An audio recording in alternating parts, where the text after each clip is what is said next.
প্রেক্ষাপটে আমরা দেখেছিলাম জ্যোতি বেঁচে থাকার জন্য 3 মাস পেয়েছিল, ওর আপনজনরা ওকে তাদের থেকে দূর করে দিয়েছিল, তাই সে নিজে প্রাণ নিতে যাচ্ছিল। তো চলো আজ দেখি ফাইনালি জ্যোতির সাথে কি হলো। নিজের মানুষরা তাদের থেকে আমাকে দূরে করে দিয়েছে।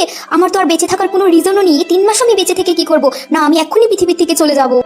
দাঁড়াও মা, দাঁড়াও দাঁড়াও মা, আমাকে কিছু সময় ধার দাও মা। আমি নিজের পরিবারের সাথে কিছু সময়ের জন্য দেখা করতে চাই, সময় কাটাতে চাই তাদের সাথে। আঙ্কেল ওয়েট, শান্ত হো, টেনশন নিও না। আমার কাছে তো বেঁচে থাকার রিজন নেই, কিন্তু আঙ্কেলের কাছে আছে। হ্যাঁ, এটাই ঠিক হবে। আঙ্কেল, আমি আপনাকে আমার পুরো 3 মাস সময় দিয়ে দিচ্ছি। নিজের ফ্যামিলির সাথে এই 3 মাস অনেক হাসি খুশিতে কাটান। ধন্যবাদ মা, এই ভালো কাজের ফল তুমি নিশ্চয়ই পাবে। কি ইনফিনাইট মানে অমরত্ব? আমি অমরত্ব পেয়ে গেছি। ধন্যবাদ ভগবান, ধন্যবাদ। যদি তুমি এখানে, আমি এখনই ইন্টারনেটে দেখলাম তুমি লটারি জিতে গেছো, তুমি অমরত্ব পেয়েছো। চলো এগেইন আমরা রিলেশনে আসি, আমরা আজীবন একসাথে থাকবো।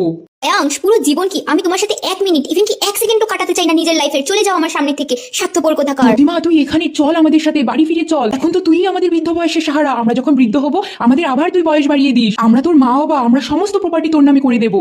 মা বাবা, আমি তোমাদের সাথে ঘরে ফিরে যেতে পারবো না। হ্যাঁ, বৃদ্ধ বয়সে আমি তোমাদের সাহারা হব, তোমাদের পুনরায় বয়স বাড়িয়ে দেবো। আমার প্রপার্টির প্রয়োজন নেই, আগেও ছিল না, এখনো নেই। আমি অনেক দূরে চলে যাচ্ছি নিজের ইচ্ছে স্বপ্নকে পূরণ করার জন্য, আর যাদের সত্যিকারেরই জীবনে বেঁচে থাকা দরকার তাদের পুনরায় জীবন দেওয়ার জন্য আমি চললাম।